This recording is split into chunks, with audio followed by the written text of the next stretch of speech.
We need to lube We up. cannot possibly. We need do to this lube sober. up socially. Oh my god! Oh no. Socially lube up. Jeez. Oh, Guys, your mind's in the gutter. burn my eyes out. The children. Jeez. Thanks, Aaron. Alrighty. These are some very hip cans, man. They look really cool. Yeah. And everybody on the show is a big fan of Great Lakes, so Yes, that's no doubt. yeah, that's a given. They're a staple here in Cleveland. Not only are they a staple, they are the original innovators when it comes to craft beer. Yeah. So, Great Lakes Crange Wheat Orange, accordingly. Harvest a medley of orange and cranberry in the satisfying wheat packed with the flavors of the season. Is an ABV of 5.5 and an IBU of 17. All right.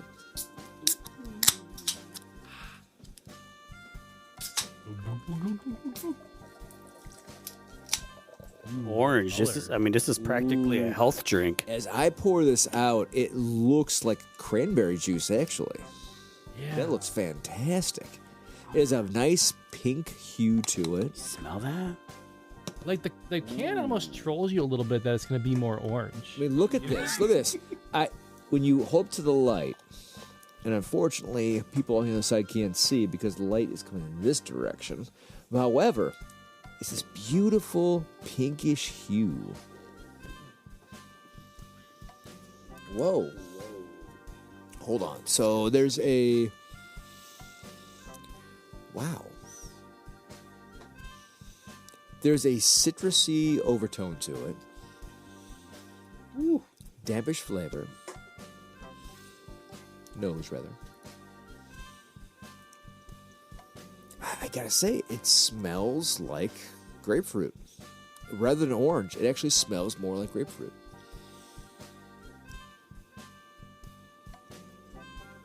Yeah. It kind of tastes like grapefruit. Oh, does. wow. Yeah. That is nice. I'm actually, That's pretty tart. so I'll be honest, I'm getting a little bit of blood orange on my side. It says cran orange, but it tastes like a blood orange. So what's kind of amazing for me here is like, so this is like holiday themed, That's nice. and they've made like the summer shandy Yeah. winter. Yeah. This is amazing. This is This is a hell of an innovation. nice. Wow. Okay, I'm hip with this. I think I know which beer I'm serving at Thanksgiving. Oh yeah. Yeah, because Wait a minute. What about the pumpkin? Come on. You're not going to have a that's for dessert. That's for dessert. Yeah. Oh, Thanksgiving. dessert. But this is during the meal. During the meal, yeah, this is. I could so, see that. I would yeah. need to eat something with this. This is fantastic. This would go perfect with the entire meal right here. Wow, that is really good.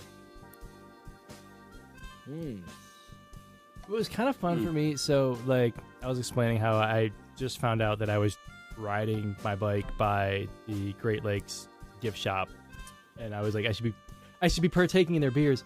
And Great Lakes has been around here so long Yeah. that it's gone through like the whole like, oh my goodness, that's novel. Ooh, yay, Christmas ale. Oh, and then it gets to the point where like, okay, everybody's got Dortmunder at their graduation party. I love Dortmunder. And then you're like, okay, I'll try other stuff. And then other breweries have come and gone. There was the whole like platform thing that like started, got hot, and then fizzled all in this time span. And then you go back and realize like Great Lakes has been doing all these other things that go beyond those 3 or 4 beers that show up in every grocery store. Oh my! And they're really incredible. Yeah. I mean, heck, if you go into I've been to the restaurant a few times, and the restaurant's amazing, and It is all that great stuff's food. available Great at the food. restaurant. And Great you can food. drink amazing beer with Yeah. amazing food too. Yeah. I agree. Trivia question. Shoot. What was the original name of Dortmunder? Oh shoot! I don't I know. have no idea.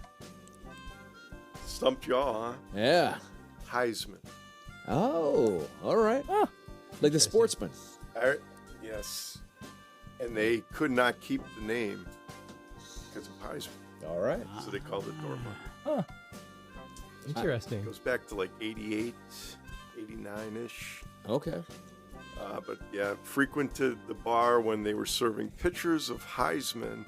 We'd go there every Tuesday for the Heisman and wings. Okay. And we changed the name, and it was like, didn't matter. The beer still was great. Yeah. There's an exercise called the Heisman. This is, as it warms up just a little bit, I'm getting a little more cranberry. It's good. It's a good beer. That is fantastic. It's an everybody beer. Yeah. Yeah. Yeah, that's It is. really good. Like, I could share this with my wife. Normally, she'd be, I don't like alcohol. Blah, blah, blah, blah, blah. If baseball was a winter sport, this would be on tap at the stadium. Yeah, All right. hands down. Oh, yeah. I'm going to my sister-in-law for Thanksgiving this year, and that's going with me. That's what you're getting.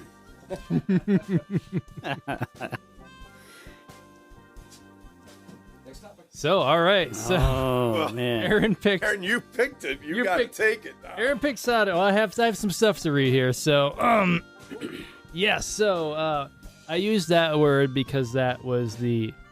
I don't usually use that word, but that was the word for this class of laws in the up to the early '90s.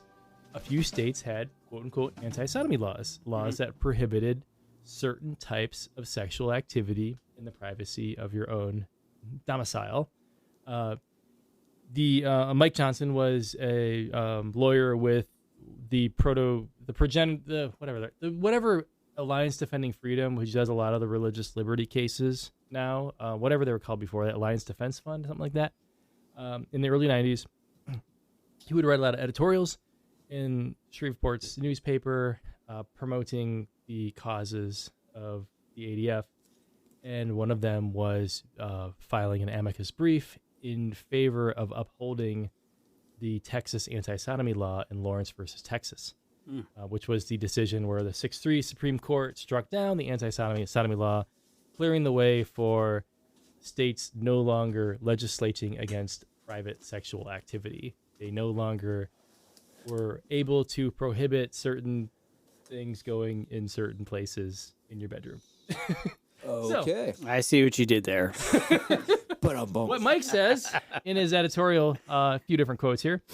States have many legitimate grounds against same-sex deviant sexual intercourse, including concerns for public health, safety, morals, and the promotion of healthy marriages. Prescriptions against sodomy have deep roots in the religion, politics, and law. States have always reserved the right to discourage the evils of sexual conduct outside of marriage, and the state is right to discriminate between heterosexual and homosexual conduct, since the latter cannot occur within the confines of marriage. Homosexuals do not meet the criteria for a suspect class under the Equal Protection Clause, as all are capable of changing their abnormal lifestyles. There is clearly no quote-unquote right to sodomy in the Constitution, and the right of quote-unquote privacy of the home has never placed all activity within the home outside the bounds of criminal law. What about drugs, prostitution, and counterfeiting? Gay sex is counterfeiting So, with your body. not without getting explicit, because I don't want to go too far, but sodomy can be with more than just the same sex. Yeah. Without going too far. So I'm trying to remember the Texas law. I mean, these were primarily vehicles for, like, I think these laws were commonly used. Like, once you found somebody was gay, if you really wanted to prosecute them, you could try to, get them under this law. I was watching another video that was talking about crackdowns in Chicago, where they would crack down on a gay bar, and they would charge the women in there with impersonating a man if they were in pants. So, like, basically. Wow. You can have laws that are like, oh, it's not discriminatory because it says no one can do sex this way, or no woman can wear pants. But in effect, you use it to prosecute people that you don't like. So I did not know that was a thing. There's Wow. an interesting Netflix. I forget the name of it. Netflix documentary. It was about like an 85 or 90-year-old couple of women, and they had just come out as gay to the rest of their family, like in the last few years. And they everybody's just like, oh yeah, that was just, Pat and what's her name? Like, they're just friends. They just lived with each other for 60 years. And then they going through all their stories. One of them was in the, the baseball league that was the inspiration for A League of Their Own. Oh yeah. Yeah. So like, it's a really interesting movie. Great movie. All right. Very cool. Tom? A take on sodomy? No, Is that what you want? I've been grab another card. Yeah, man, let it go.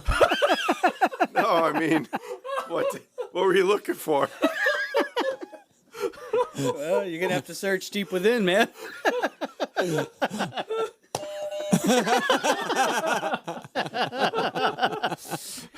thought I was following the conversation. I wasn't.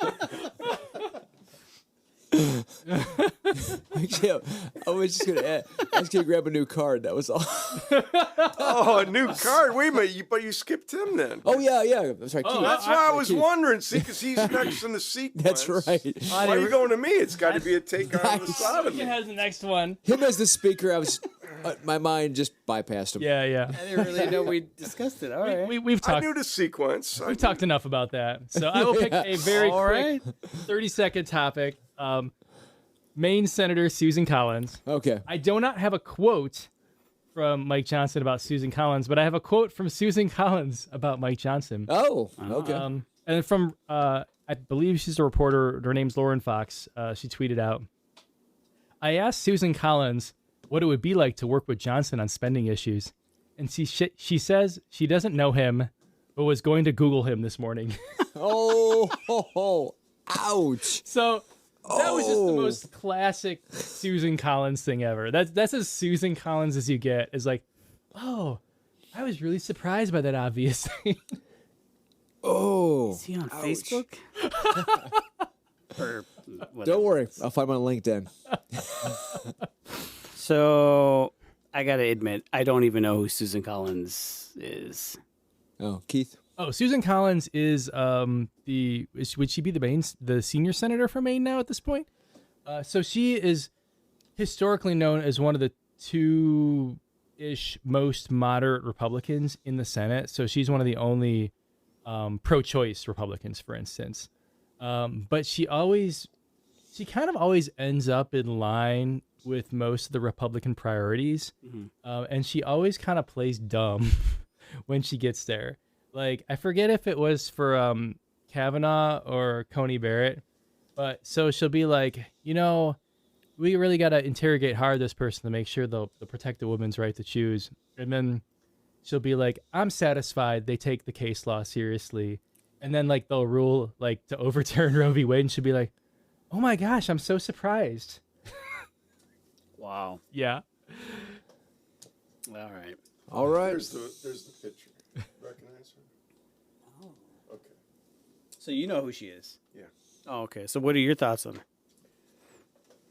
Exactly what he said. Just her face conveys what he just described. I'm going to leave that one alone. She's very expressive in the way he described it. Okay. All right. Next card. All right, Tom, you're up. All right. I'm going to go with Pandora's box. Okay. All right. Let's open it up.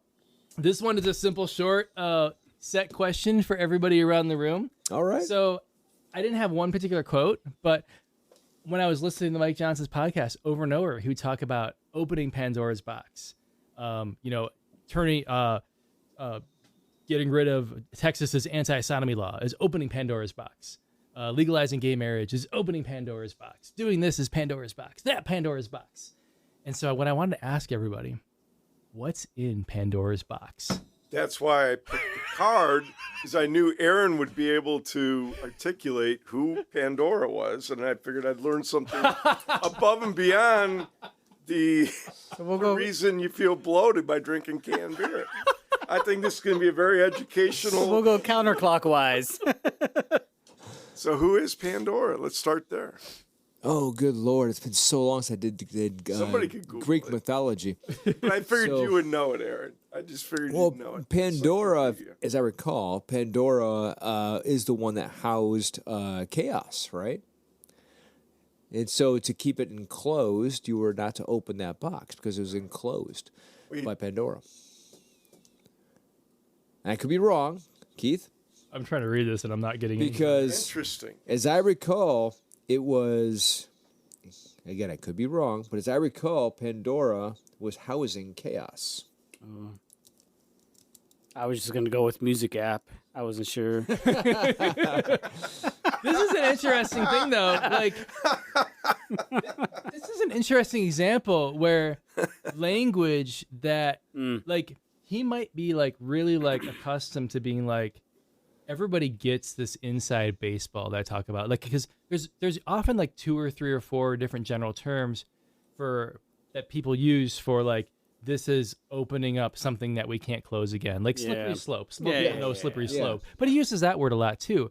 But sometimes, like, politicians or pundits or whoever can get so high in their own supply, they might be throwing things out that they think are common knowledge. Like, I actually think SNL does this a lot. Like, I'm like surprised how much I understand on SML because I'm on Twitter way too much reading about this crap. And then I step back and think for a second. I'm like, there's a bunch of people who don't get this weird political crap at all. So I wasn't too far off. Britannica. According to myth, she had a jar, later a box, containing all manner of misery and evil. She opened it, from which the evils flew out over the earth. Hope alone remained inside, the lid having been shut down before she could escape. So, yeah, chaos. Wait, Greek mythology? Yeah. Is that what Oh, Pandora, yeah. I knew a lot of the Greek gods, but never remembered Yeah. Pandora being one of them. Okay. So you're saying our leader of the house likes to use this a little bit too much? Yeah, I was just saying he always says, and actually I'm realizing I forgot to put a card on here. I don't see one for gay marriage, do I? So he said, Heath, what were you thinking? I know, I forgot to write one up. This is ridiculous. So one of his quotes that gets put in all these articles is, experts project that homosexual marriage is the dark harbinger of chaos and sexual anarchy that could doom even the strongest republic. So there's another quote where he says, like, this is opening Pandora's box. Like, this is the thing that will destroy us, is what he's saying. Evil and chaos. But that's I would say that's hyper. that's going it's going a bit far. Politically, it's- I mean, that yeah, can it's- change from, it could be, same-sex marriage one month to the next month. It could be, anything that's against Israel. It could be anything that's, whatever. Have you noticed how, I'm sure we all take in enough news from various sources and some common sources, how the Ukraine war just disappeared off the radar? Isn't that astonishing? Yeah. I have thoughts about There's been that. no resolution to that war. I mean, it's just amazing how every day it was like So almost 24 hours. What's the latest? I have thoughts about that. Yep. And now it's like not even a news story. I just find it fascinating. It was Pandora's box, but now it's not. Yeah. So my answer as to what I think is in Pandora's box is global warming. Gay marriage is bringing on, as we speak, global warming, and that is what will kill us all. So it relates back to sodomy. It's so hot in here from all this really hot. It's melting the ice caps, baby. But so just to go back a little bit, again, it was all evils that were released by Pandora. So it wasn't just gay marriage. It wasn't just. It's literally everything. It's greed. It's lust. It's all evils. All chaos. All chaos was released, except for hope, right? So. I mean, I totally understand the concept of it. The problem is that we, in our society today, especially within our political climate, is that we're basically caught up in this two-party paradigm. So whatever for the left, right, the far left, their Pandora's box is completely different from whatever the people on the far right feel what their Pandora's box may be. And so it can be used on both sides. Yeah. Well, the Pandora box I've been familiar with my whole life is the national debt. And so since I've been a kid, everybody's been like, the national debt is going to kill our children. And now I'm an adult, and the national debt is going to kill my children. Yeah. Yeah. Yeah. I mean, Point. I've heard it all my life, and the number they projected by now that we're at 33 trill yeah. should have been disintegrated as a country by now, Yeah. based on what they were saying 20, 30, 40, 50 years ago. And yet, I'm not saying it's insignificant. I'm not saying that, but Yeah. the way they hyped it appears to be hype And it was at early. that time. And so to throw them a bone, and I'm going to come back to something else, but to throw them a bone, science is always changing, and estimates are always changing. Just like even the age of the Earth, the age of the universe, science is always changing, right? Isotope measurements change, et cetera, et cetera, et cetera. But going back to what you said earlier, which I found fascinating, about the wars. Have you noticed that the Ukrainian war is not talked about as much now that we have everything going on right now? And I think it's because the conglomerates that control both sides are slowly finding their ground. Because if you look at it, Putin and all his guys control oil, right? But then you have the Ukrainian side, and they control a lot of agriculture. And that's what very few people realize this. But Ukraine controls, like, good Lord, it's over a third of the world's bread sources and grain sources, as well as some of their sugar sources. So I think the conglomerates are starting to slowly meet some middle ground, and that's why you're starting to see some sources backing off on that. So, all right, yeah. All right, new card. Who's up? I forget. Is it Gumby? Are you picking now? Is it my turn? I thought I just did. Just did Pandora's box. Oh, that's right. Haha. I'm the only one that's keeping score here.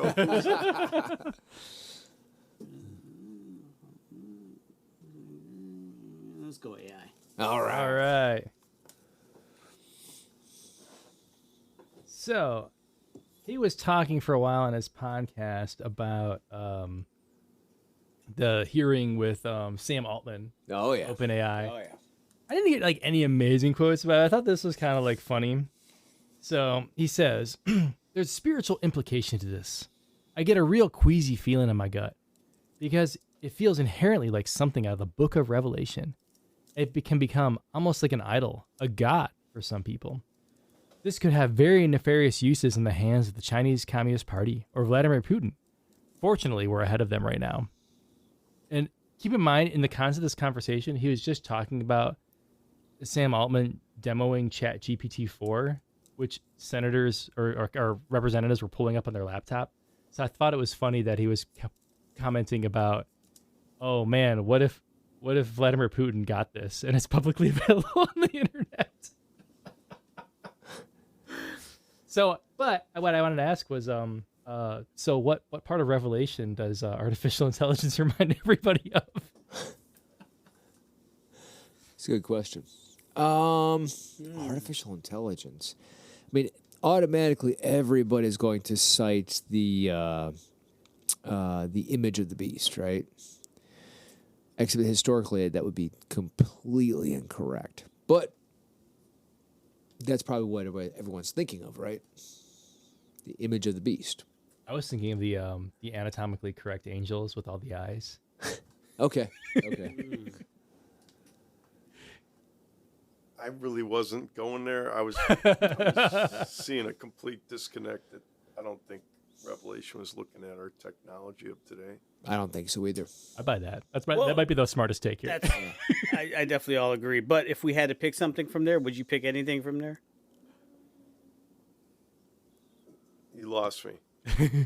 I think we all generally agree with your assessment. Okay. Okay. But That Revelation's got nothing to do with it. You know, based on Mike's comments and, you know, in regards to Revelation and his views, could you pick something from Revelation that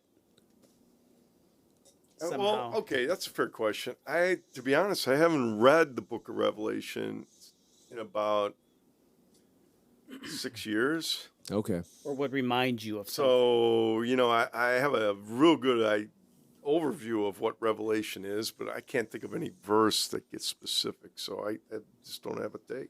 Okay. Yeah. Yeah. And I'm like Gumby. I'm a little more on the preterist side or the post millennial side, however you want to define that. I don't. I see the Book of Revelation as being historical predominantly. Yeah. We could quibble about the last two chapters, but outside of that, you can perfectly fit it. And I have been working on a whole episode about this, but you could quibble about the last two chapters. But the rest of it fits perfectly in history. So. The subtext of this quote too is like what we've seen shades of before, where someone like Mike Johnson, who's kind of going with like, hey, we need to enforce like Christian principle and practice in the government itself. Like they're going to realize, is the term premillennial to mean we're before the events of Revelation, or am I getting that wrong? After. Okay, after. So it would be post-millennial? Post, yep. Okay. So Oh, well, so there's pre, mid, post. Pre is the quote-unquote return of Christ is before. Mid is during. Post is after. okay. So I think I think he's post, right?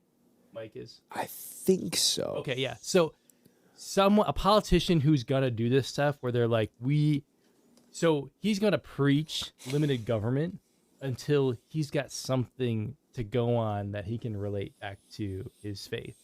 So for him to like bring out prophecy, like that's like a really key thing. Like I'm going to intervene governmentally when it relates to the end times. Like I'm gonna go hard for the embassy being in Jerusalem. I am going to legislate this or that, but I'm gonna stay away otherwise. So wait, let's clarify that. Did I just hear you say you would classify him as post-millennial? Yep.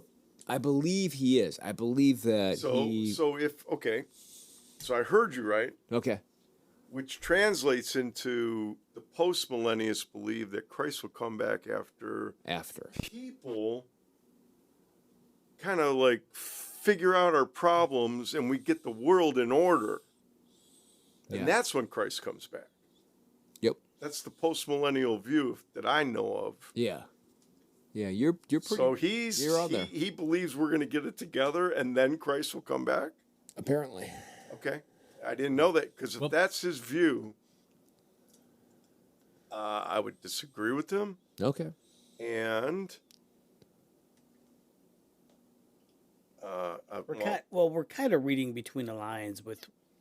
We are making assumptions here. He didn't really say what his view was on the end times, but it indicates. Quite honestly, if you're outside of preterism, then these views and any interpretation could be up for grabs in terms of Revelation. You can kind of, unfortunately, you can spin things however you want it. You can get 10 pre-trib pastors right here with all different points of view on pre-trib. Yep, agreed. So I would say that, because he's not really talking about that, and to your original question, if we had to pick a verse in the Bible or a view in Revelation that reminded you of what he said in regards to the subject AI, bringing it back to this, AI is something that pretends to be, at least some of the critiques that are, I feel like it's pretending to be something that it isn't. These days, we have the inability to distinguish between what's AI and what's not AI.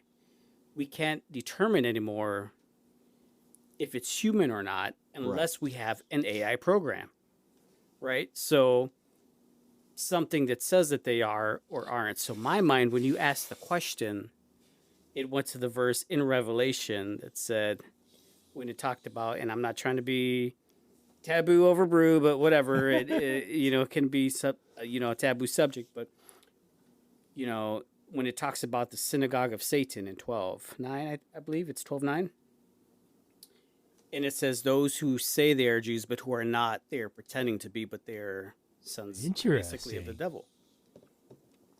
Whoa. See, I knew you guys wouldn't let me down. I was like, somebody's like, That's where my beat mind around went. the bush. I actually think somebody's got to get a little more specific. I think That's so. where my mind Nailed went. it. There, he actually- gave you a verse, 12:9, chapter 12, verse 9. Dang. Yeah. Woo. Yeah, it's 12:9. Is that one or is it, I thought that was 2. That was 2:9. It could be 2-9. It's 2-9. Yeah, all right. It's 2:9. Yeah. But yeah. Yeah, no, it does say that. Yeah. Yeah. Yeah. Nice. He didn't let you down. Hey, wait a minute. I got a great. My question actually would be a good point to insert at this point because it ties into Ooh. the Revelation thing, or at least maybe. Is that okay? Can I? Yeah, go for it. Go for it. All right, you guys got to get a pen and pencil. Uh-oh. Oh, this is your question for us. Yeah, I'm gonna throw it in All right, here we go. Gotta write it down. because Aaron gave me the liberty to Absolutely. do it. Absolutely. Okay, I want you to write 2 periods of time. Okay. There's a start and an end. And you got to describe the period which is the start and the period which is the end. Of what? My question, Oh, okay. which is, and you're going to have like 15 seconds to get All right. typed Oh, in. man. Let's go. When the Bible refers to the day of the Lord, give me the start period and the end period. The day of the Lord throughout the entire Bible. Okay. No specific verse of when it was said or quoted. No, I'm done. The day of the Lord, I mean the starting period and the ending period. I'm done. Go ahead. Okay, so my interest here is not whether who's right or wrong, but whether all three of you could agree on the starting and the end. Okay. Oh, man. I'm trying to remember those verses. I'm going to go fast here, though. I'll let you type it in. But you can't think about it too long. You either No. you either like have a definitive answer or you don't, and I that in itself is interesting. Uh-huh. Yeah. Okay, because it's referenced throughout the Old Testament and New quite a bit. So if we're Christian, you would think that would be a very top of mind concept of when is it? Yep. Okay, so we'll go around. We'll start. We'll go clockwise to be consistent. Okay. We'll go first. What do you got? I got too much alcohol in my system. Is like I know the phrase in the Bible, and I can't think of a definitive start and end period. So yeah, I Fair enough. I bombed. love the honesty. bombed. And wait a minute, we're talking about a person who has gone to church his entire life. So think about. Wait, let me build this up a little bit. Okay. Think of all the pastors in your life who have spoken to you, influenced you, mentored you, Yep. and that topic is a blank slate. Next. The beginning would be when Jesus goes to the gate. Because when Jesus goes to the gate and everybody greets him as Messiah and they lay down, Palm Sunday, when they laid it down, the ending of that is 70 AD at the destruction of the temple. That is the day of the Lord, because every time the day of the Lord is mentioned in the Old Testament, it's judgment. It's not a good thing. It's a bad thing. Okay, can Day I of the comment Lord again? is judgment. Go ahead. Fascinating answer. Yeah. And with there being no right or wrong answer, because it's all, conceptual, I would say both of the periods you described are not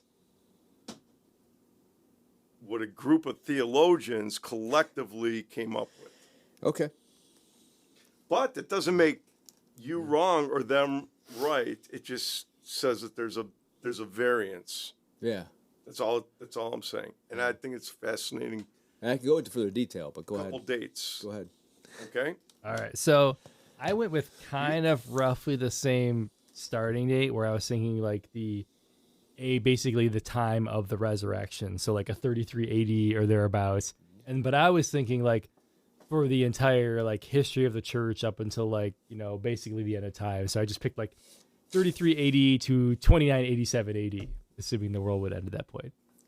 Because I was thinking like, I don't know, I had like in my head rattling around like some like, you know, songs and singing in church about like the day of the Lord is here or something like that. Like we're proclaiming the day of the Lord. But I can't even mention it's a not particular song. positive, it's negative. That's what everybody gets wrong. The Yeah, day no, of I'm the sure I got Lord it is wrong. not positive, it's negative. So wait, let me just to get it right. You said 33, which was the crucifixion, Yeah. Or and thereabouts. then you pick some number in the future, Yeah. which is the end of the world. Now, describe what the end of the world though is for you. Oh God, I don't even know. I was Is that thinking nuclear the thing war? that- Is that what is that? the thinking in my mind was like, oh, there's some point where the last human dies out and then we all transition to the new heaven and the new earth or something like that. But I also was second guessing It's myself Revelation. because I forget which parts of Revelation are supposed to be like early on and which Chapter parts are 21. supposed to be the later part. Yeah, it's Revelation chapter 21. No, I think that it distinctly refers to the closing of the old covenant. Distinctly. In fact, if you go to when Jesus actually spoke about that on the Sermon on the Plain, not the Sermon on the Mount, Luke 21 and Matthew 24, they are describing the same events, but in different references. And when you talk about what they're describing, Jesus distinctly says, this generation. Now, in the Jewish context, this generation is 40 years, which means that the end of the covenant, the end of the quote-unquote world, was 40 years from that point. No further, no less. That's the destruction of the gotcha. temple. Yeah. Okay. So I'll wait for Gumby Gumby, you can hear me, right? He will in a second. So, and if you look at that now, Jesus makes a very distinctive comment after he enters through the gates. Right? People lay down their cloaks. They do this. They do that. The trouble is, though, is if you look at that, he says, "O Israel, could you not understand what just happened? Could you not see what was going to take place? If you had just seen what I would have gathered you as a hen gathers her chicks," right? So that's the beginning, right? That would be the beginning right there. And the end, when they still didn't see it, would be at the 70-year mark, the end of that generation. Okay. So now this is not meant to be a sermon Okay. or a news editorial that I'm going to give you the answer. The answer came from a book that I've been going through for the last, 20, 30 years. And these are like, it's a group of theologians who take every Bible verse, and as you like read the sentence, there'll be a description of that sentence. So what I typically do is I'll read a paragraph of a Bible, and I have many different Bibles. And I'll read like a paragraph a day, and then I'll go to this study, I call it my study Bible, and it breaks down every sentence with some background to that sentence. And it ties in all the other verses. So I don't have to do a lot of research. I could count on these, quote, experts to kind of like the fact checkers, right? Yeah. Well, who are they? They're a biased group, are they not? They are. Yeah. So anyway, I'm reading this fact checker book, and within it, I made a very specific note because it was very clear that their collective take, is that the starting period of the day of the Lord is the rapture, and the end period is the end of the millennium, which Revelation talks about the 1,000 years. So it's from the rapture to the end of the millennium. So what you're telling me is that... And by the way, that's not my take. Yeah. It's the book. So this book... I'm undecided on what the opening day and ending day is. That's why I wanted to collectively find from people that go to church Yep. what they have taken in throughout their years of being in church. So I'm going to touch on this because what you're telling me is that all of them were new denominations. Perhaps. Yep. Because Perhaps. every denomination that's older than 500 years does not believe that it will take place anywhere near our near future. In fact, it's a heresy called Chiliasm. No, I'm with you. And I've heard that presentation from a pulpit, how it's heresy. Yeah. But what's interesting is the variance, the different takes, and I get it from very learned men, from very educated men. Yeah. Yeah, but if you look at anything that's older than 500 years, Lutheran, Catholic, Orthodox, Ethiopian Orthodox, anything older than 500 years completely throws out the idea of a millennium at the end of anything. It's only new denominations since Schofield that holds on to those.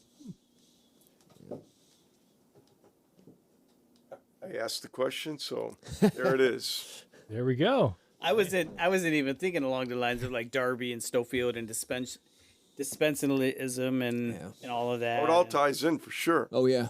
the idea of imminence and all of that. I was not thinking along that. I was just literally thinking just scripturally, all right, like what does it mean in the Bible? I mean, I would go back to Aaron's original thought is that no matter when it's referenced, there's always seems to be a sense of God's judgment and never a positive thing Exactly. associated with the day of the Lord or the day of vengeance. Day Well, of the Lord's not a good thing. It's a bad thing. Yeah. It's his Well, now, wait a recompense to sinners. Okay, so since you opened it up a little bit, Yeah. I will comment on that. Oh, he's taking out If you Pandora's consider the box. day of the Lord, you said it's a bad thing. I would say you could, I mean, just instantly I had a different take, and that is evil reigns on this earth since Adam and Eve. Mm-hmm. Okay? Yeah. So the day of the Lord is the Lord's coming back and taking charge. Yeah. How is that a bad thing? So let's reconvene on a future episode because this is a whole episode. Well, I'm just saying, We'll how's that dive a into bad it. thing We'll if dive the into Lord's it. coming back to take So- control over the control he's submitted, or not submitted, but just allowed? If he's taking it Yeah. back, how's that a bad thing? So believe it or And not, for who? there's an entire theme throughout the Bible on what the Lord's Day is, from the very earliest parts of the Bible all the way through to the Old I would Testament agree or with New that. Testament. Well, I would agree with that. It is. And Throughout. it's always his judgment. It's never a good thing. It's always his judgment. But judgment on evil. On evil. Which is a Yeah. good thing, though. Not You want evil to be judged, and you want... you do. However, the day of the Lord is a bad thing for everybody who's sinning, right? Which is most of the world. Which is everybody. Well, Yes. which is every human being Yeah. on the earth. Yeah. But those who are forgiven are in a different group than those who are not forgiven. Yeah. But that is a whole different topic, which I will concede my time. Yeah. That's a whole theme that we could explore in a future episode. But I would love to. We'll plan it. because We'll plan it. You notice how everybody gave a different answer. Oh yeah, we'll plan it. Part of that's a function that we don't talk about Revelation that much in church. We don't talk about Revelation. All right, next card. All right, I think it's you. Oh, all right. Timekeepers, feel free. Tell me to hurry it up. We don't have to get to every topic. We have gotten a surprisingly number of many of them.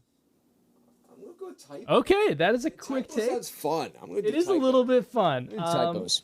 Where did I put that one? Oh, here it is. Okay.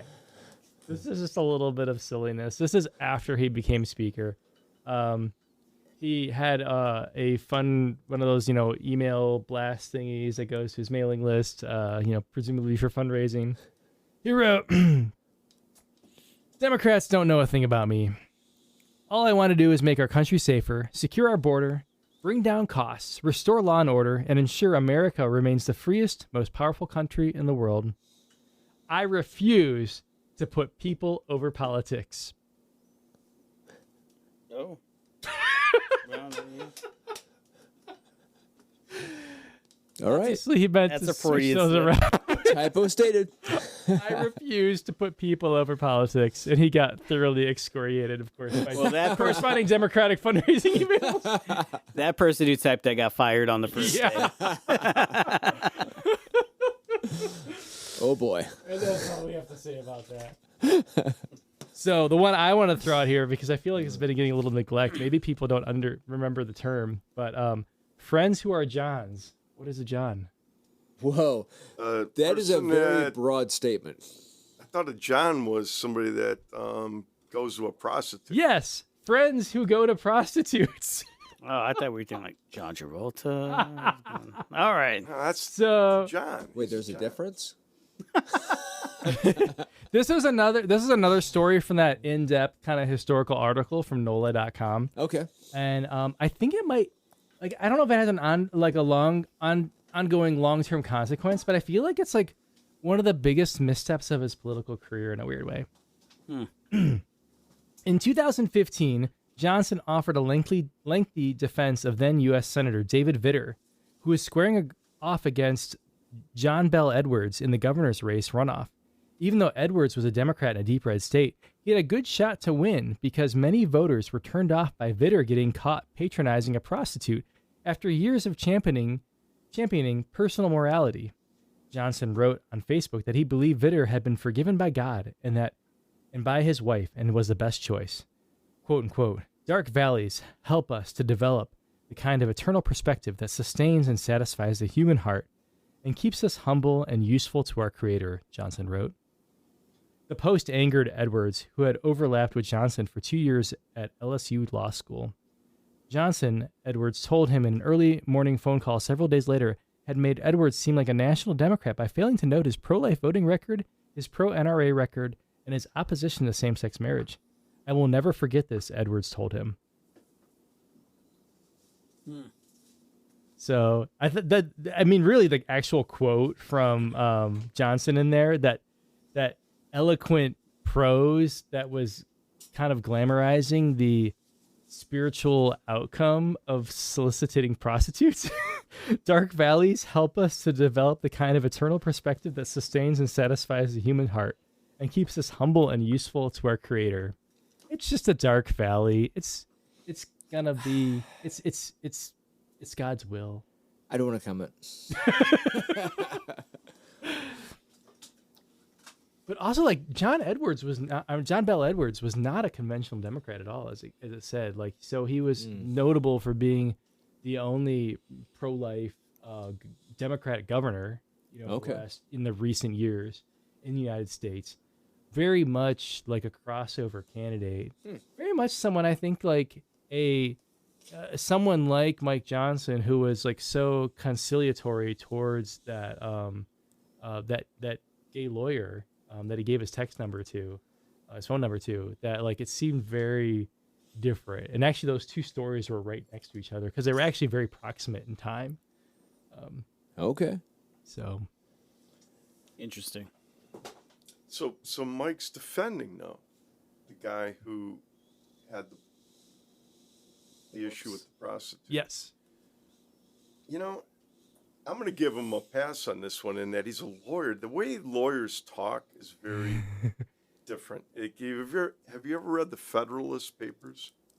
I don't think I have. Not in a while, but good stuff. I mean, it's really old stuff that our founding fathers. And how the Constitution is supposed to be interpreted. Yes.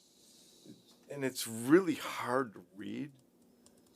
My father-in-law tried to get me to read it for a number of years, and I finally bought the book and started reading it. I mean, you could go through sentences, and you're like, what did I just read? What did they just say? So I will say, lawyers speak. Legalese. It's hard.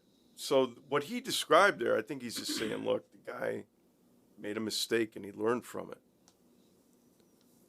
Yeah. Which I think every human has to go through. We all make mistakes, and we either learn from them or we don't. So, I don't see what he said there as really an issue of, I got a problem with it. It's just the way he's talking is a little bit lawyerly, but I would argue how he's talking is actually more like a pastor, because it's salvific language. Yeah, yeah, and it sounds like that's his shtick from all the things we've gone through. Yeah. But on that one, he's just saying, look, somebody had an issue, they learned from it. And it doesn't matter what the issue is. God says they're all the same. Yeah. Sin is one sin or another. The severity isn't going to matter when it comes to salvation issues. So, Yeah. Yeah, I agree with it. I mean, I Yeah. think, grace is obviously an important part of it for sure. I don't know too much about this guy, but I think when it becomes kind of political is that when it becomes,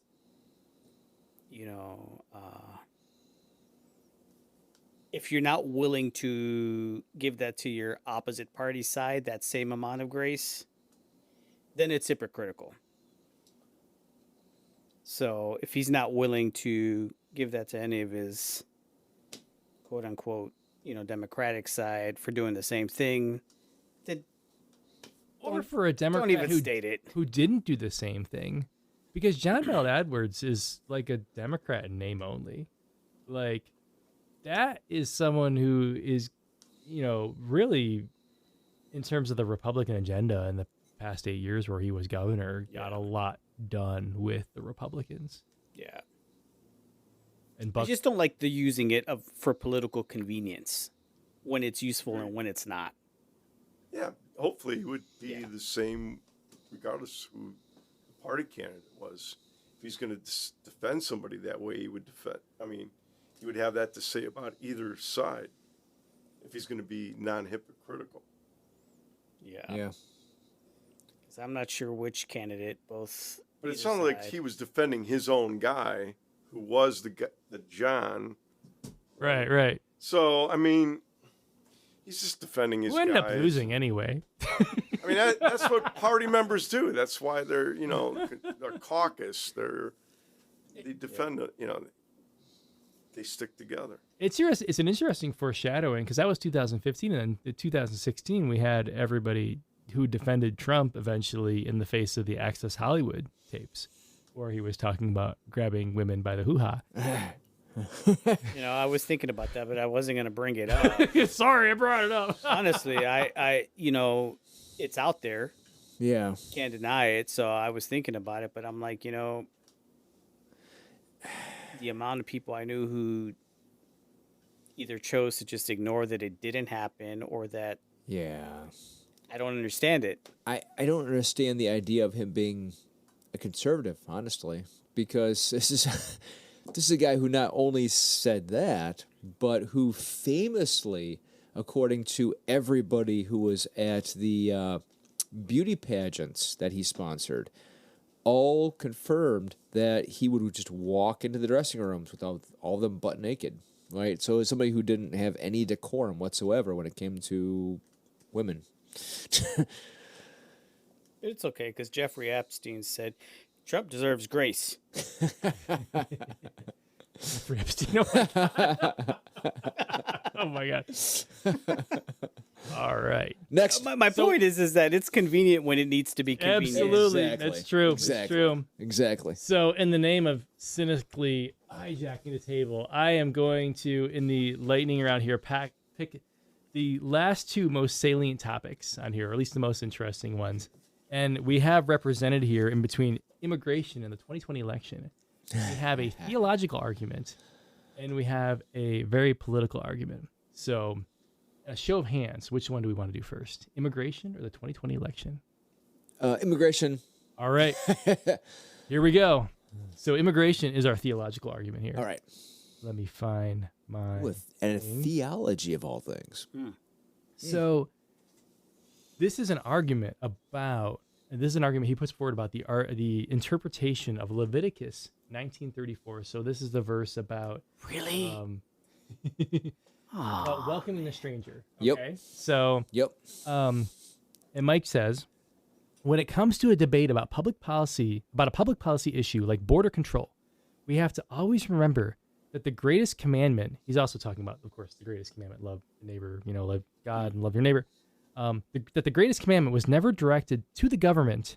It was given to individual believers, and that context is absolutely critical. You have to apply it in context or it doesn't make practical sense. So any exhortations about loving your neighbor as yourself, about welcoming a stranger, do not apply to governments. They only apply to individual Christians.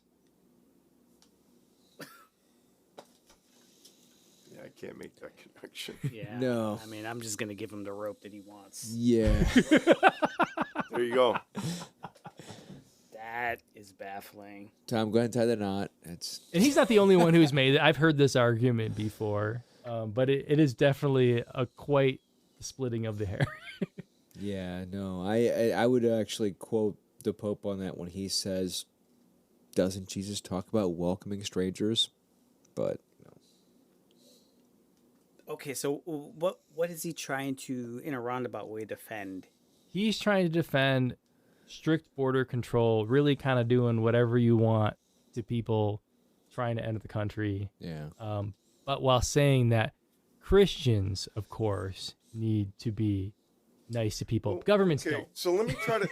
So we all kind of recoil like to think about things that apply to individuals don't apply to governments. Like, how can that be? That isn't right. But, Yeah. but I'll not as a defense to what he just said, but just as a practical concept. This idea that we have nations, and that's biblical. yep, Okay, nations and governments. You look at our country today, it's not like we're the rich. Well, we are rich, but our national debt is 33 trillion, which is, we talked about, it might have been hyperbole, and it maybe still is. But when you look at inflation and things, I mean, I am concerned that this idea that we could take in all problems of the world and just pay for them, whether it's Ukraine's need for F-16s Yeah. or Israel's need to fight the great Satan of Iran, or all the South American countries the people are fleeing to come up. So when I think of those South American countries and their people coming up, and their expectation that America will just take care of them, we'll house them, we'll feed them, give them a cell phone, educate them, heart transplant if you need one, if you get sick. I mean, we can't afford that and maintain the society that for 200 some years, 200, almost 300 years now, have been building a society to be prosperous and self-sustaining. It doesn't fit. So I think government has to consider, what's sustainable, what's feasible. And a lot of people in our government have decided we cannot just take in all these people and support them. Other governments have to step up and participate. We're just not capable at this point of taking everybody in. Ellis Island of my grandfather's day was a different era. There wasn't a $33 trillion debt. Today's debt, we're not this rich country that just has all the finances and resources to do it. Now, in a complete restructure of what debt is and government and how we really want to run the government, maybe we could.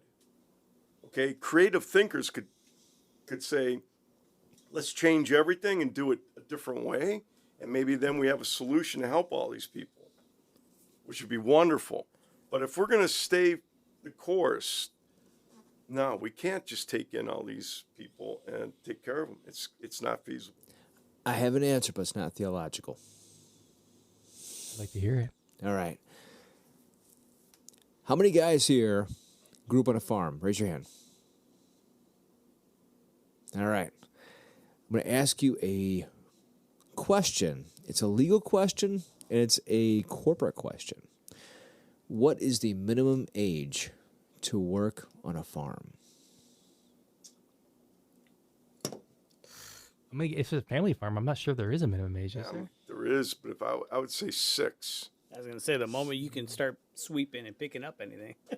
So you're saying child laws don't apply? No. No. No, Definitely work's considered a limitations on privilege on a those. farm. In America, what's the minimum age to hire youth on a farm? Oh, Hire and Yeah, pay hire. like other people. 14. I'll go with the 14. Okay, 14. I'll go with 12. 12. Okay.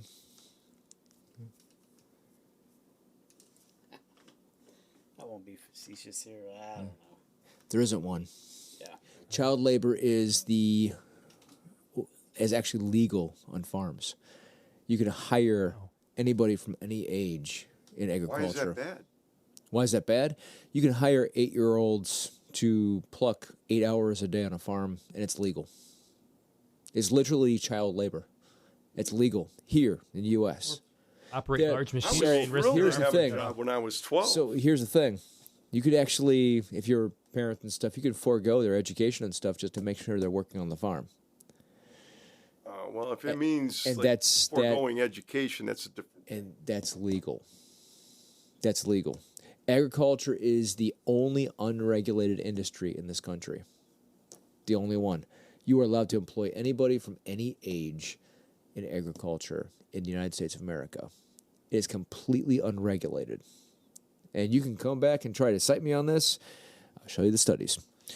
I can And see that. here's the problem.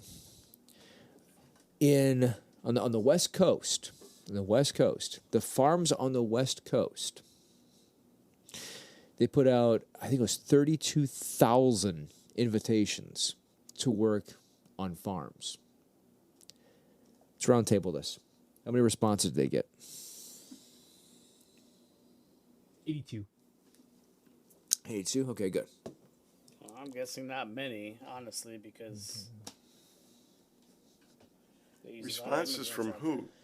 Recipients. They put out 32 invitations to come work on farms. The actual, I mean, it depends on how it reached them. I mean, I don't know. oh, it was all forms. It was Indeed. It was you name it. It was all kinds of, all forms. They needed people to work on farms. Oh, you're saying to the American public? Yeah, it's the American public. Okay, 0.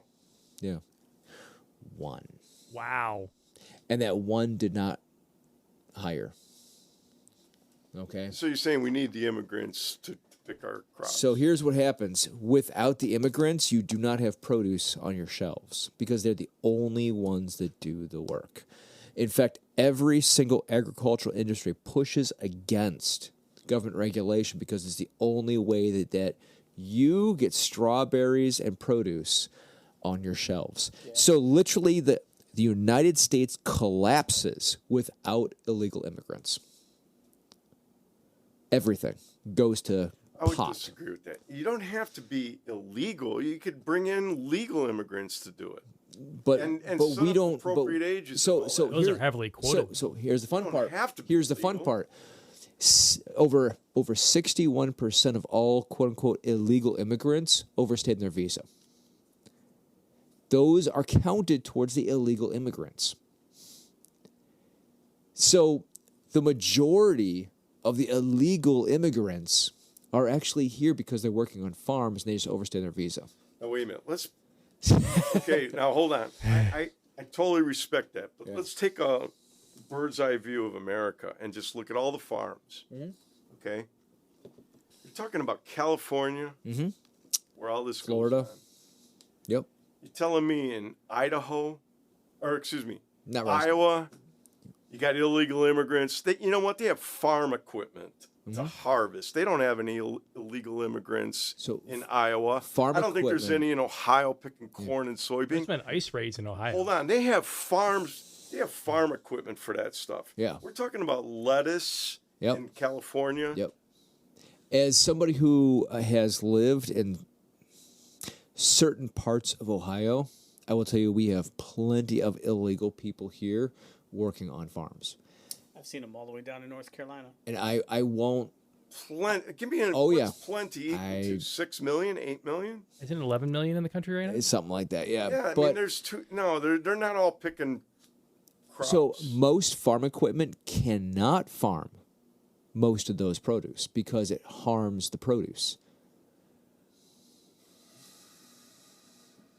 And that's just an honest truth. Do you really think that you're picking all that all that corn, and it's husking it for you? Nope. That's all being done by hands. All that husked corn that you're getting from the grocery store is husked by hand. Well, I'll go back to I was 12 years old and very glad I had a job. What's wrong with working? Because then you don't get an education. Well, I got an education. I figured out how to work and educate myself. But you can't do that working on a farm. There's a big difference. I grew up on a farm. A farm is 12 hours a day. There's no time for schooling on that farm. You're working 12 hours a day on a farm. So what's the solution then? Do we give control over to big agriculture? We need to change what we're doing and make it more conducive for everybody. So should the other side of that be like, all right, we give into GMO and give into Monsanto? No. Here's the thing. Maybe give living wages out so people will want to work on farms. Well, that's fine, but then there has to be, like Tom says, a middle of the road that then they're going to have to come through the system and be legal. They don't have to be illegal. They don't have to be. No. Maybe we should make it easier to become again, legal. And again, 61% of the quote-unquote illegal immigrants were not illegal. They were on visas that were overstayed. Yeah. And here's the really trashy part of this. If you really follow the reports, which unfortunately I do because I'm a sadomasochist apparently, but if you follow the reports, especially down south, a little bit in the West Coast too, but down south especially, they will take these overstayed people who are on their visas and they sell them to the next farm and to the next farm. They're literally trafficking humans from farm to farm in order to get their crops picked. And that's 100% true. And that's actually what our government found out when they were trying to perform investigations on these farms. You know, I had such a different take on the whole idea of immigration in California when I visited out there back in 2016, out in Hollister, which is kind of north central California. What is it? The breadbasket of the world over there, or at least for the U.S. Big tech, all of that's in that area.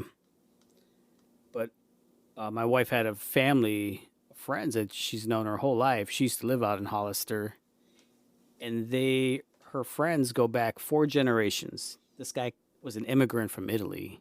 His family bought land in California, farmland, and it's been in his family's generation for that long, till now. And this was right up around the time when, Trump was getting ready to go in office and all the political turmoil. We all know what it's about, right? And these people that we know are wealthy, very wealthy. And in my mind, I thought, man, I bet you they're conservative. This is what I was thinking. They have so much money. They have so much land. They have people working for them. They got to be conservative people. They've got to, because they're doing all the right things to keep sustaining their wealth. They can hire people, beautiful home. Everything is top notch, right? Mm-hmm. And so I had a talk with the son who does a lot of the work too on the lands. And I said, are you guys voting for Trump? What are you guys doing? What's going on with all? And he's like, he just looked at me in shock. He's like, are you kidding me? He's like, Mr. Build a Wall. He's like, if we do that, do you know how many family and friends I'm literally shutting back across lands? He's like, and kids who won't get fed. And he's like, literally, we can go take a walk a couple miles down the road, and there are just shelters and homes of people who make their own lands out there, not too far from our property, who don't bother anyone. They just live out there. And he's like, every once in a while we'll get a rough one, but he's like, they're people, they're families. He's like, and they're looking for work. And he's like, we can't find anyone out here to do it. Mm-hmm. People who are entitled out here won't do it. It's beneath them. It's beneath the average American to do what these people are willing to do for what, anywhere between $8 to $12 an hour. Yeah. So I was just educated on a whole other level out there. I was like, well, okay, that Yeah. really makes me rethink my theories. And it's bad because on these farms they're not giving these illegal immigrants good housing. We're talking about there's no running water, it's outhouses, or it's rat infested. I mean, it's bad housing that they stick them inside of. It's not even nice. Yeah. So I don't, there's got to be a middle of the road. It just can't be an open door policy. And it can't be an anything goes society. It just cannot be. yeah. Because it is unsustainable, like Tom was saying. If that's the case, we just can't do it. Oh, I agree. We can barely keep our workforce up today. Yeah. But we Even- certainly could. Everybody who's working here, living here, and not breaking any laws, like obviously we can already sustain them because they're here. I think in a lot of cases, I don't know how much is payment under the table versus payment on W-2s, but if a legal immigrant does receive a W-2, they can't go file a tax return and get that money back in the tax return. So in effect, they actually pay more taxes than a lot of citizens do.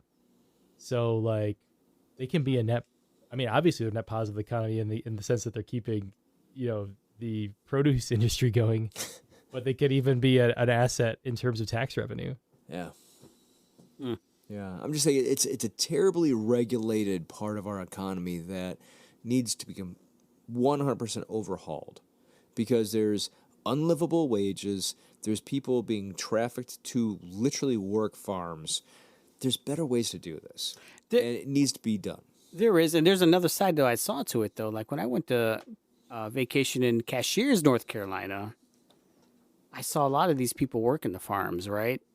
And immediately my heart broke. I'm like, oh my God, are you serious? Like, how young are those people? And they all it looks like one huge family out there on the field, right? They all look the same. And then we're in our really upscale cabin on our mountain top in our vacation spot.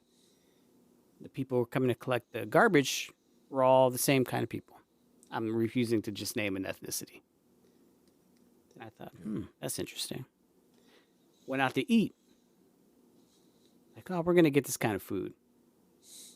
Same people. Then I started asking her, I'm like, what's going on? I went to the grocery store. Same kind of people. Mm-hmm. And then so I started asking around, like, what's going on? They're like, long story short, like, oh, you don't need to feel bad for them. These people have got a market hold on the workforce industry over there. They're actually doing very well for themselves. They're not illegal. They came up through the system. They bring their families in. And now, in Cashiers, North Carolina, they got a stronghold on the workforce in the market over there. So it can be done. Yeah. Well, that's what I would be as a starter for.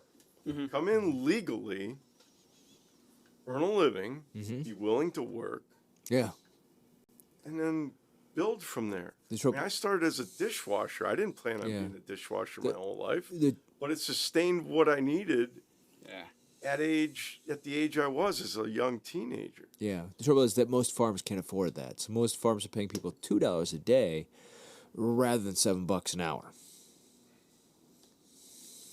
And even if they started all committing to pay $7 an hour and only hire legal immigrants, we're still up against quotas. The quotas really haven't been drastically changed since the 1920s.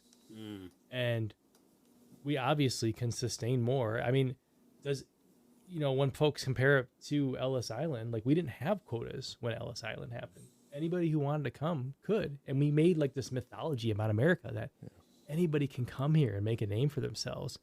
And then we complain about the folks who we say they're not doing it the right way when it's not possible. Only Yeah. so many people are allowed to do it the right way, and then they cut it off.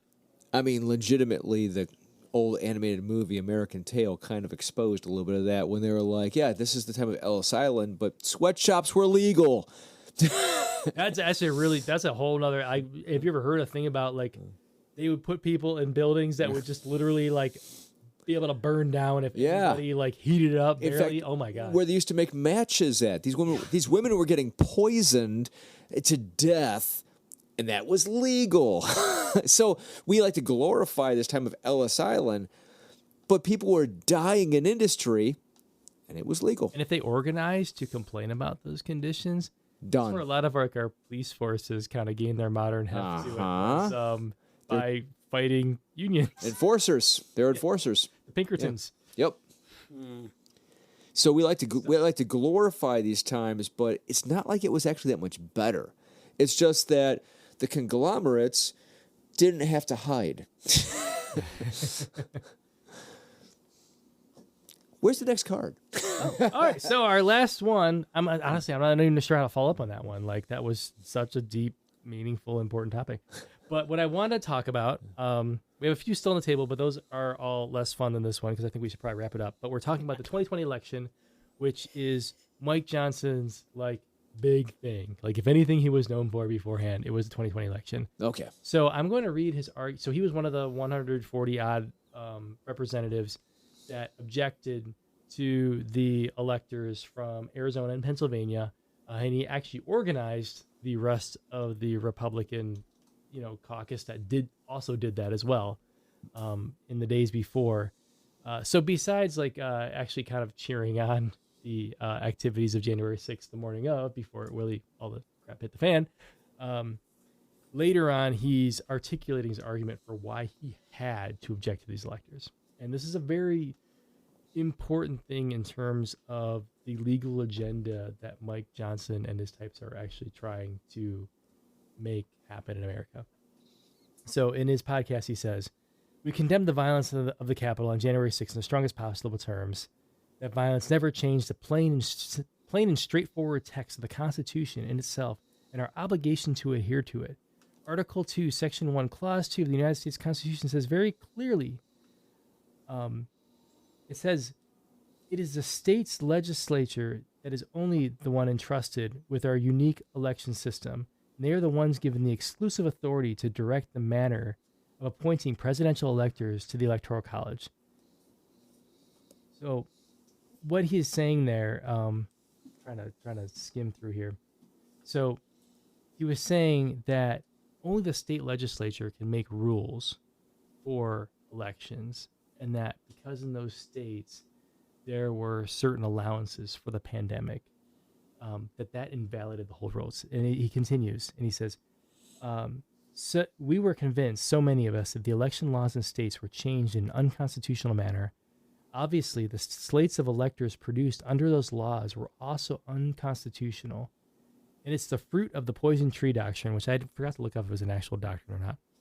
A poison tree cannot produce good fruit. It is just logical given those facts that we have no choice. So what his whole argument, why he organized 140 odd people to object to the electors, which kind of fueled and riots that overtook the state house, was that in Pennsylvania and Arizona, certain allowances were given, to be able to vote in a pandemic.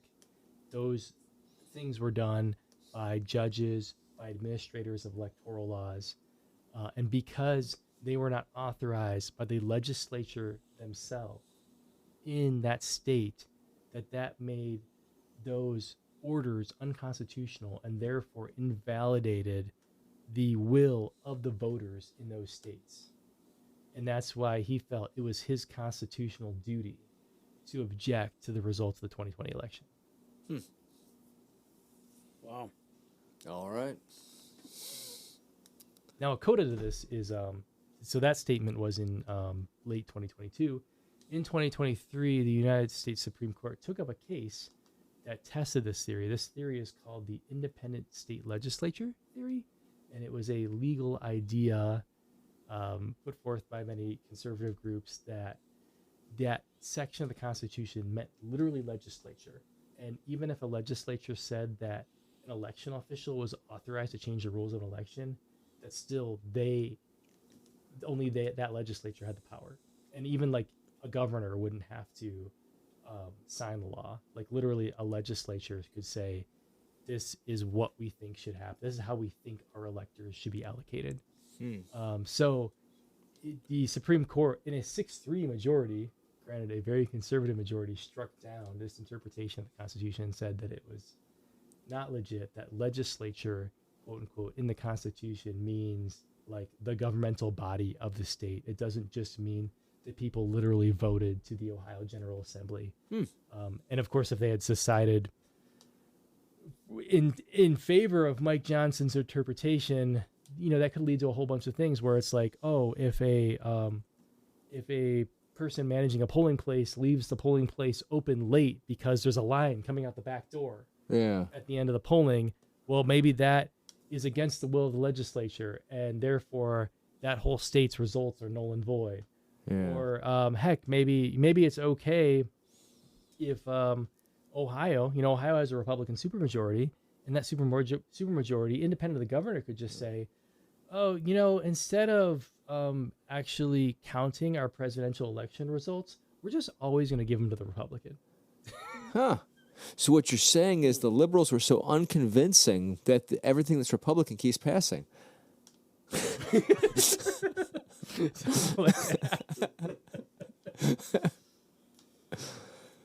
I gotta say, you're making a stronger argument for Republicans and conservatives than you are for Democrats and liberals right now. The Constitution says legislature, so why don't they just do everything? They elect the president. They just who's governors? Who needs judges? Right? A lot of the judges suck anyway. Squeaky wheel, man. I'm just saying, squeaky wheel.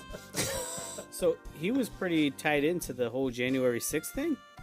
Yeah, so not necessarily. I mean, I think he's got enough plausible deniability to stay away from the protests themselves. Though his tweet on the morning, he said... That's an X post. He said, "We must fight for election integrity, the Constitution, and the preservation of our republic. It is my honor to help lead that fight in the Congress today." So he said we must fight. That's a little bit leading, Yeah. I mean, I think that the Trump guy had more influence than him, but in terms of like an actual like legal doctrine, that's probably the longer term consequence than an individual protest or riot, is to actually try to advocate that all the red states can basically do whatever they want with elections. And for now, the Supreme Court has beaten that back. Of course, 3 justices thought that was a legit doctrine. That gives you a little bit of pause. And maybe a more articulate argument for that in the future gets more justices peeled off, because our court is still extremely conservative. Yeah. It also draws the question, because that was posted on X, formerly Twitter, if you define it as an X post, does it negate itself? Oh my God. We've had too much beer.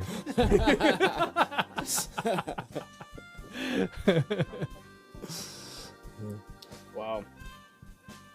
Is that the end of your game? Yeah. The other topics on the board are not... Oh, I wanted to bring up the one other funny story. Under mansplaining.